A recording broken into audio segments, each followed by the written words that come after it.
welcome to New Game Plus. I'm Tim, I'm joined by Donald. How are you? I think we are both feeling the same thing here, and that is we are all tuckered out from esports. Because Tim, you would have been watching the Shanghai Major this entire past weekend, and I myself, I've just come from the Magic the Gathering Grand Prix that took place in Melbourne. And so I would like to bid a massive congratulations to the respective winners. We actually are recording this just before we find out who the winners are, so The Atlanta Falcons. The Atlanta Falcons, congratulations! They played magnificently with all those strategies. They dueled like nobody has ever dueled before. Yes, but it has been a big week for news in the gaming space, Yes. especially from Microsoft with their spring showcase. Yes, they showed off a whole bunch of their upcoming games. So Quantum Break, we've got Forza Motorsports coming to the PC, albeit in a sort of truncated form. But we also have this sliver of a possibility that we might have modular or iterative hardware for the Xbox One, with an indication that they don't just necessarily want to lock the Xbox One into the current shape that it is. Yes, I believe he was talking about how people upgrade their phones every Yeah. 2 years, and he was a bit displeased with a console cycle being 7-10 years. Or Although whatever. that's a product of the previous generation. Yes. Previously, they were actually just 5 years locked in through and through. Yes, that is true. But later on in the episode, we do have a look at Far Cry Primal, the big release of the season. Yes, we also have a look at some mice with you, Tim. Yes. And we also have another edition of Crossing the Streams. But first up, we go straight into Pokemon.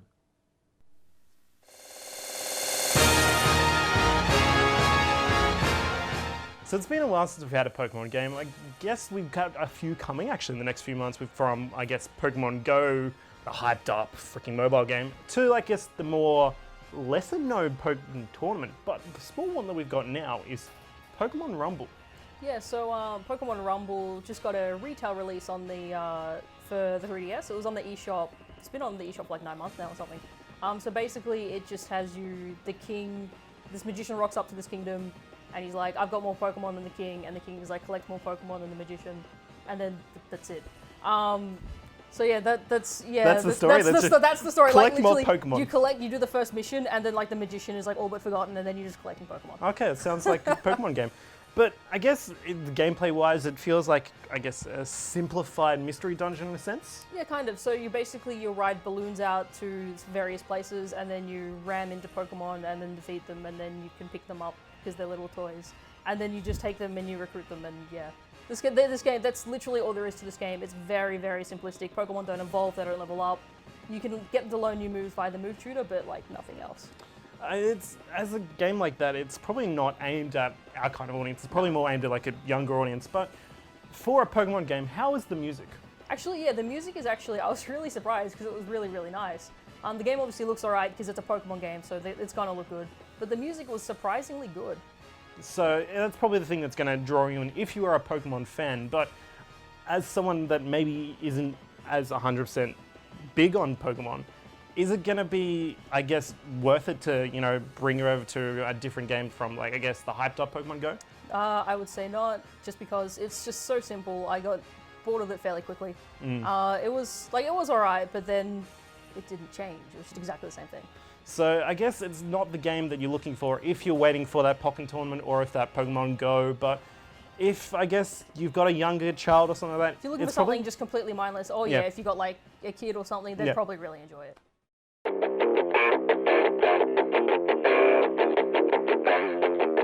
So Shane, even though there aren't a lot of games coming out for us Westerners for the Vita, you want to know what the one thing I really like about the system is? What is it? All the cool rhythm games coming out for this. It works well with the system. It's a touchscreen. And most of them that actually do it well, they're just very well-rounded games. Right, and you want to know a cool reason why that does it quite well? Super Beat Sonic. That's Sonic with an X because Korea. No, it's because it makes it go faster. Allegedly. Oh. So this is the latest game by the team that brought you DJ Max and DJ Max Technica. So if you're a big PSP guy, big PSP person, or you're in the arcades, you've seen it. It's a really complex rhythm game. It works well with buttons and with touchscreen, and surprisingly, it's a winning combination here. Like, this game is fun to play. It's a good technical difficult, challenging, but ultimately rewarding driven game. Well, that's the thing. It comes through when a developer's done a lot of these type of games. It comes through very well when they, I guess, do them very well. Because if you go, I guess, compare it to like something like Persona 4 Dancing, Oh yes. that one was a little bit less challenging, I guess you'd say. Yeah. I mean, you're only there for Persona in that case. Yeah. But look, I like this game. I think it's worth checking out.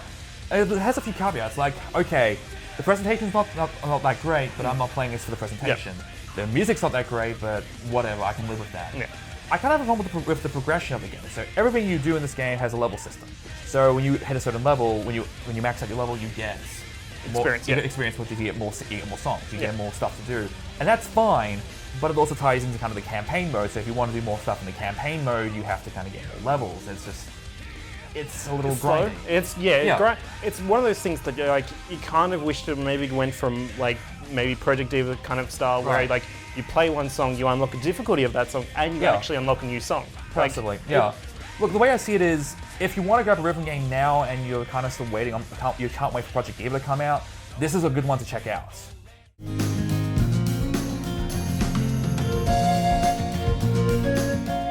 So Jason, if I were to say a Japanese game development company that I really, really love, and I would say you can guess it, what would you say? That's a good question. I'm going to go with Natsume because that's taught you about relationships as you've grown up. No. It would then have to be Falcom. Yes. Well done. Yes. Did I guess it? What do I get? You can tell me what we're talking about now? Yeah. Because they've released another game to the West. It's Trails of Cold Steel, The Legend of Heroes, Trails of Cold Steel. So Legend of Heroes, Let's- it's had a lot of games in Japan. It's had a lot of games. I think this is about, what, the 12th? I think it's into Like, double about digits, later? yeah. But they've only just started coming recently, like Ys, Yeah. where Ys, there's been heaps of them in Japan, but we Yeah. only got like 2, I think, out of all of them. Oh, well, we had some of the older ones back in the days. Yeah. And there was this period where we just came Yeah, up. yeah, and so suddenly all of these games are suddenly getting localized. Yeah. So this is another one to join Yeah. that thing, and I guess it's another one in the series because it strikes me in the same way that Tales of Symphonia. They're obviously not in the same universe, but you can definitely tell they're related. Actually, now that you mention it, this one is actually in the same universe, and there's like slight subjections to the old one. So like, if you have played some of the old ones, you'll get some like small references here. That said, if you haven't played some of the old ones, it's still a great game to actually jump into because it is the first in its own, I guess, small series. There'll be a second one coming out hopefully later this year, and it's such a great game that people should just play it. Why though? Like why? The gameplay, it's very, very simple. There's a few elements that they, like, I guess, take from, popular games like Persona 4. It's a classroom-based system, so like, you can do things later in, like, with your classmates, learn backstories and stuff, and then the combat itself is Because the combat isn't just stand in a line and get It's hit. not standing in line. It's an open, I guess, space where once you get into combat, you move around. You fight enemies. You've got your spells that actually require time, and it's almost like a turn-based, but it's, I guess, Final So Fantasy it's kind of and it's kind of half strategy RPG Yeah. at the same time. It's- You actually you've have to pick your spacings and stuff You like pick that. your spacings. You can actually change things actively, in a sense, and there's ways that you can actually influence battle that's just a lot better than just stand in line kind of stuff. So when you're not building a farm to learn how to pick up girls, you're playing Falcom games. Yes, maybe. No, but Falcom games are just great. So, and this is another one that I just really enjoy that people should just play because it's one of those Japanese games that people are just going to go, oh, it's another one of them. And it's not another one of them. It's a good one of them. So you should play it. Okay.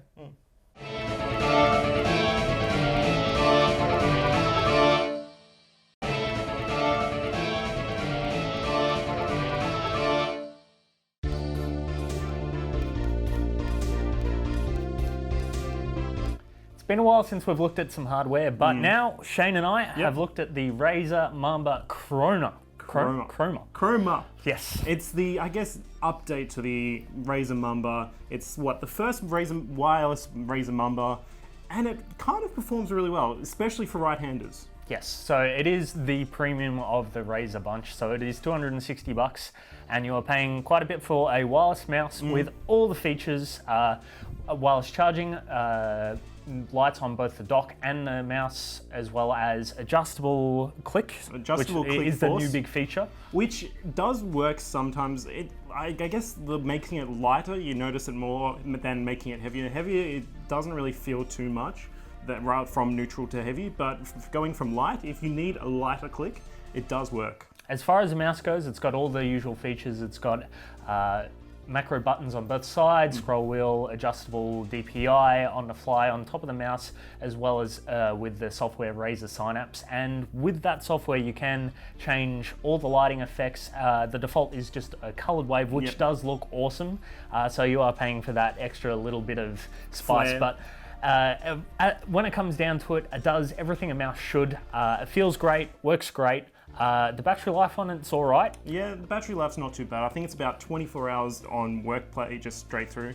The only thing I've really noticed though is that it's a little bit small in the hand, and if you're a left-hander, you're not going to have fun. Yes, so Razer do have left-handed mouses available, but this isn't one of them. There is a wired version for about half the price. It'll suffer a lot less from battery issues and also waking up after it's been untouched for a little bit, so it can be a bit annoying when you're using Media or Alt-Tab for something. But other than that, unless you're using all of the extra features that this mouse offers, I think there's better options that are cheaper.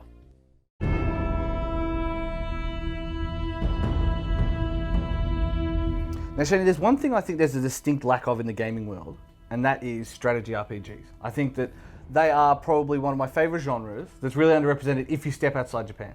If you step outside Japan and if you step outside of like handhelds, Yes. handhelds, they're very well done and there's a lot of them. Of course. But I think, especially PC, there's a very much lack of, except for maybe XCOM. Yes, and so XCOM's obviously the big one that this game we're going to talk about, Hard West, is going to be compared to. Because if we're going to just boilerplate it, like just back of the box it, it's basically XCOM with supernatural elements set in the Wild West. Yes. If we're really busting down the box, but it is a little bit more and less than that in some ways. So like the combat is exactly what you expect out of XCOM. Each character can move a certain amount of spaces across 2 turns. Better angles offer better accuracy. Cover is also a thing in the game as well.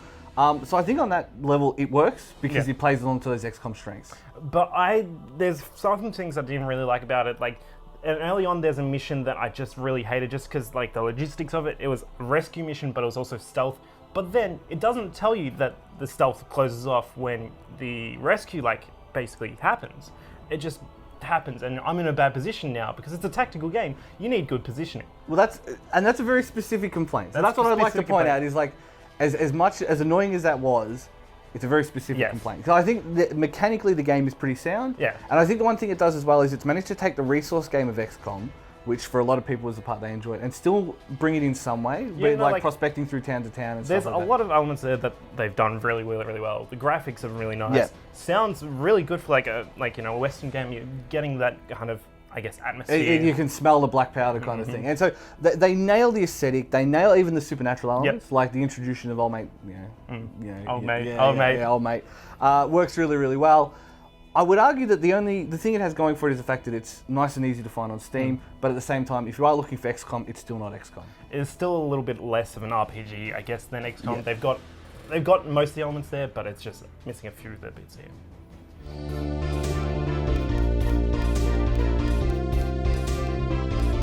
Now, before he was Mean Pool, Ryan Reynolds actually acted in Wade Pool. Mean Pool. It's okay. It doesn't matter. His name is Wade. Yeah, he was in movies and TV shows previously. He had, 2 Guys Go on Pizza Place. He was in Blade. Blade 3, the worst of That's them. what I started to drill it. He was in that fantastic comic book movie. I'm waiting for what he's trying to get across. I don't Waiting, know. basically Waiting. That's it. The movie Waiting, very good movie. Very, I don't know, like that kind of post 2000s. It's very inspired by the success of Clerks. It's that sort of it's set in a restaurant. It's a guy's first day there, and he's meeting all these different cast of characters, from the chefs, the busboys, the waiters, the weird manager who is like 20 years older than everyone else working there. Well, I think the other thing with it as well is going back to the last one we did. He died with a fluff on his hand. It's very much, you can tell it's his experiences with people that he's met, and he's kind of turned them into like a story for Yeah. This would be cherry picking little yeah. different customers and different people they've worked with to get all those weird and wonderful people involved. Yeah, and so, but it does stand as probably one of the better movies of that period that was inspired by Kevin Smith, and probably better than a lot of Kevin Smith's later output. Look, I liked Red State, but it is vastly different from the Viewer Stew universe. Yeah. And so, if that's what the kind of movie that you're into, those kind of 20-something ennui Slacker, yeah. It's it's probably one of the best ones in a long time that doesn't just like ham up, oh lol, we do drugs, yo. Which I think makes it better than most. Weird is cool.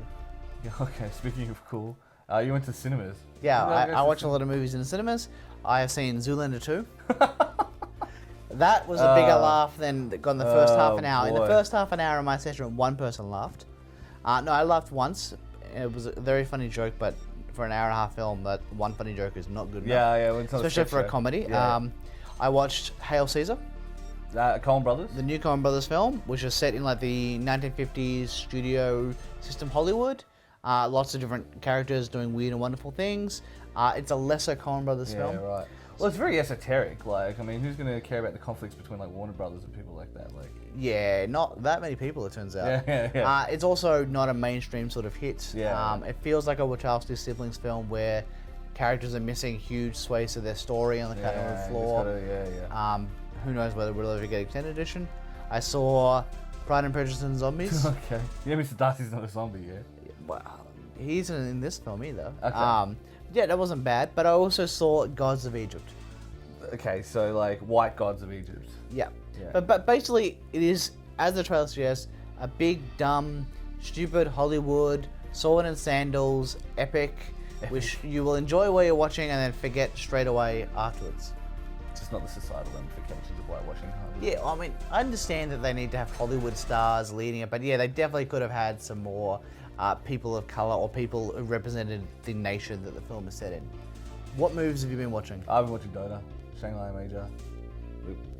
Great Shanghai Major. Just put the delay in. I'm frozen.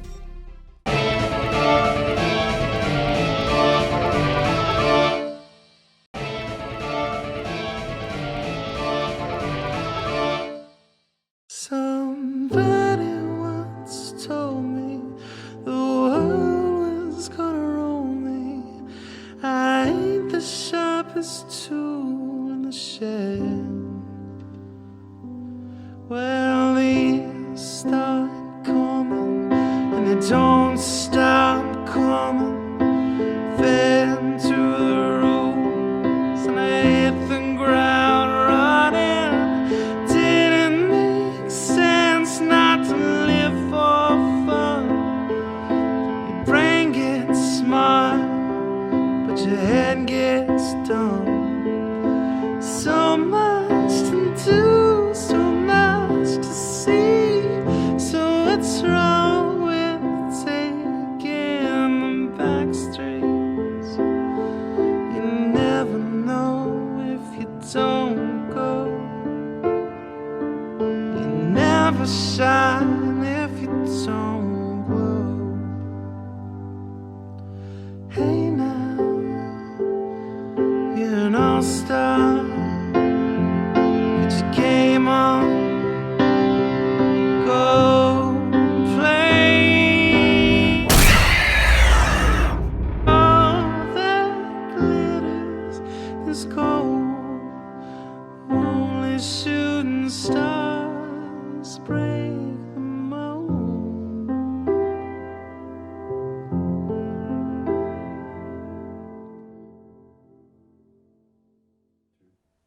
So Tim, you see, the thing is, it's like the old Mad World trailer from Gears of War, but with Smash Mouth All Star. It's the ironic thing that kids love nowadays. Hi, welcome back to New Game Plus. If you're just joining us, I'm just explaining the joke to Tim, which is clearly the best way to do your goof. Yes, because I really didn't notice that was Smash Mouth until probably the end of the trailer. Until we told you. But, it was subtle, wasn't it, Tim? Yes, very subtle. I don't even, looking at the trailer, it's like, what is this game? I see at the very end, it's It's for person, Strafe, but- a Kickstarter throwback to sort of the 90s shooters. Which is why Smash Mouth, I get it. Yeah, even though that was released in about 2001. It's in still time for 90s. Shrek. Still 90s. Close enough. It all melds into one ball of false nostalgia. But it's sort of interesting that previously we had the 18-bit, the 16-bit nostalgia with the endless side-scrolling platforms. Are we starting to see the age of the sort of Doom, Quake style graphical nostalgia? Because we've got this, we've also got Devil Daggers as well, which is a recent PC shooter which came out, which is very much an homage to the twitchy styles of Quake. Yeah, I think a lot of those games are being released, and even some are being developed, like just little indie games that are done in the style of those old games. Who would have thought that that style would hold up? But you know what does not hold up? The Mad World trailer for Gears of War. We were just watching that and oh God, no.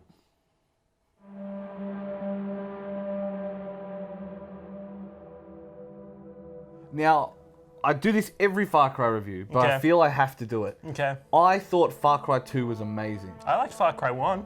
Far Cry 1 was also a very good game, but it was a very different game. It was. Yeah, so Far Cry 1 was very much about just predation in general. Yeah. So it set up the open world. They had like the tree traps, the like bombs and stuff like that. it set up a very good environment, which carried a few things in different games. Like there was less traps in the other ones. Yeah. It was, I guess, Far Cry was a very linear game comparative to Yes, these. and each one kind of takes a different kind of thing into it. Like number one is that kind of standard action movie, like one man against the world. Yeah. Number two is Heart of Darkness, like straight up, not even trying to kid itself. Heart of Darkness. Number three is like YOLO Swaggins goes to the jungle. Blood Dragon is Blood Dragon, which is very much that 80s. Number four is like, I don't know, it's this interesting kind of like look at Asian culture and like the Chinese are taking over what is not meant to be Tibet, but come on, it's Tibet. It's Tibet or Nepal, it's one of the two. One of them. Right? This one takes you back even further to 10,000, like the year 10,000 BC. 10,000 BC. And you are playing like the last member of a tribe, that Taka, finding his way to his people and uniting them and bringing them together. This is caveman. Like, okay, this is the hard part for me. Did you feel much for RJ in number 4?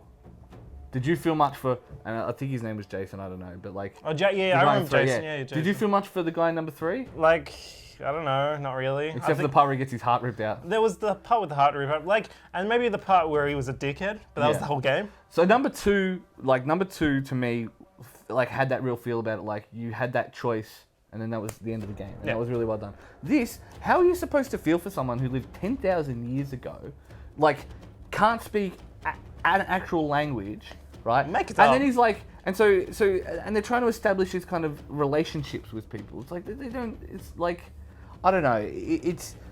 And then they've got bombs and stuff, like... They existed. Bombs existed. It's like the people who made the bombs probably didn't live, but once the bomb was so the ones who made... survived kept going. Yeah, well, Yeah, that's they how used the we're bombs. the survivors of the original caveman bombs that Yes. this game is. Anyway, moral of the story is the actual gameplay itself is basically Far Cry 4 if you didn't play it with guns. So, in other words, a restricted Far Cry. Yes, Sounds fun. but it fits for the theme. Like Yeah. what it does that's different is that it lets you be Beastmaster, and you can control beasts and send them to attack and things like that, and that works well enough.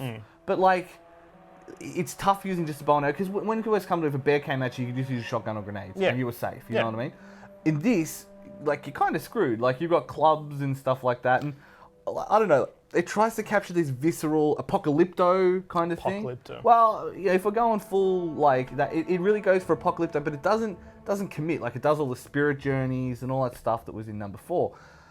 So when it's all said and done, if you liked Far Cry and you said, "Oh, I'd love Far Cry if it was set before I cared about any of the characters," this is the game for you. Wait, they cared for the characters? Well, don't be picky. All right, yeah. It looks very much the same as previous games, but I don't know. It's very much more Cry. It looks and feels and plays very similar to Far Cry 4, and there is a very good reason for that. What would be that reason? Because Donald? it turns out that there are striking identities between the map that was used in Far Cry 4 and the map that's being used for Far Cry Primal. Right down to water features, river flows, and crossing pathways being exactly identical between the two. I remember when sequels actually were different. It's like they. This is more like an expansion pack, isn't it? Yeah, Or like yeah. a reskinning. Yeah. Although it it's doesn't have a number though, so maybe it's not like It's just an extra. It's a DLC. It's the Brotherhood. Yes, it is. Yeah, it's appropriate considering we're talking about an Ubisoft game here, and they all are cut from the same cloth. Yes. But I just want to take this opportunity to once again just publicly cry my disdain for the other Far Cry expansion that we've seen, Blood Cry Blood Dragon. That game had potential, but it squandered it so badly with its terrible Family Guy-esque writing. As you don't just wave a VHS tape in front of people and expect people to laugh, goddammit. I don't think it was that bad. But It's what certainly wasn't good. it wasn't good. Next week, we do take a look at the Shanghai Major. I'll have a look at that with Jason, and you'll have a look at... Can you promise not to talk too much about the firing by Gabe Newell? I make no promises. Fair enough. But I will promise that there will be a review of Bravely Second next week, as well as a look back at the Grand Prix Magic Gathering that took place in Melbourne. Yes, but that's it for this week, so please visit our website, www.newgameplus.tv. Like us on Facebook, facebook.com/NewGamePlusTV. Follow Twitter and Instagram at NewGamePlusTV. And follow us on YouTube and Twitch. We are New Game Plus TV. Thank you, Donald. Thank you, Tim. We'll see you guys next week.